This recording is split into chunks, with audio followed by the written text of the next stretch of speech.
are in the basement with Tim Ross. I am so excited today.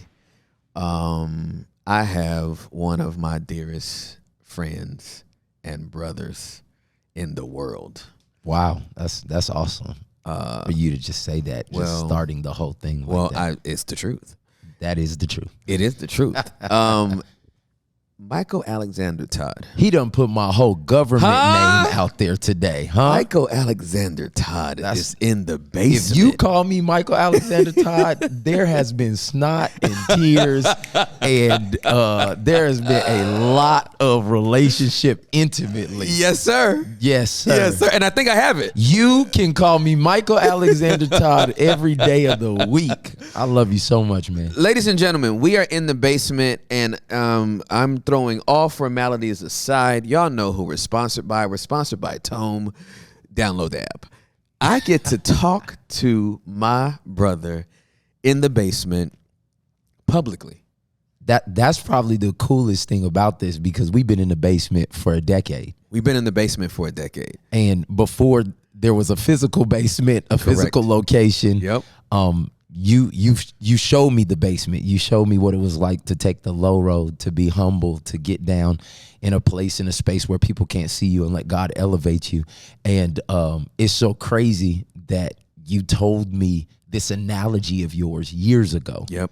And now we're sitting here in it's almost like the metaverse now, like or something like it's like a new thing. It's like the actual like real version for people to experience of what we've been on this journey on for the past it's 12 years. I think it's been a long time since God connected us. And so I'm excited. I'm in the basement. We literally Tim have Ross. We literally have a basement that we are vibing in. Yes, sir. So we could start anywhere.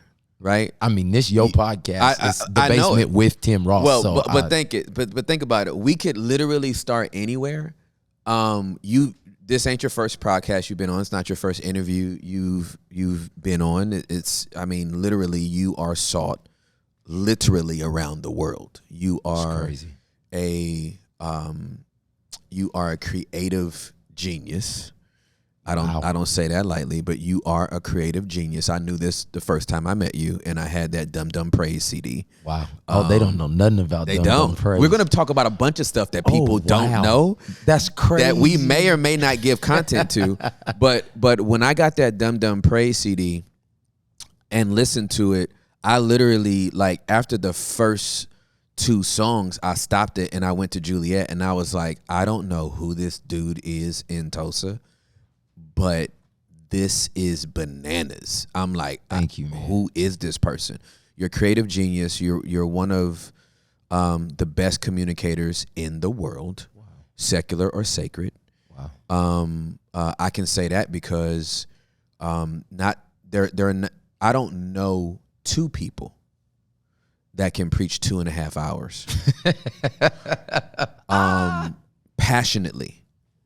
Without wavering. Like, energy does not like taper off. Wow. Like 2.5 hours of like passionate sweating preaching.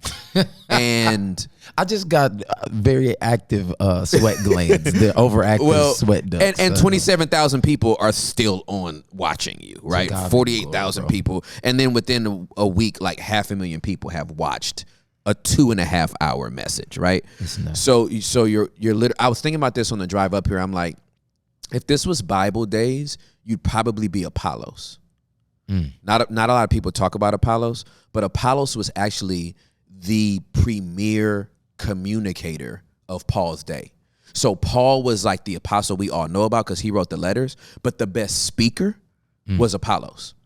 Wow. Like Paul had to disclaim, like, I know I ain't Apollos, but like, I am an apostle and I be doing stuff. You know what I mean? Like they literally called him like the silver-tongued prophet or How speaker. do you stop Tim Ross from talking? Because this feels awkward. You understand what I'm saying? Like, at this moment.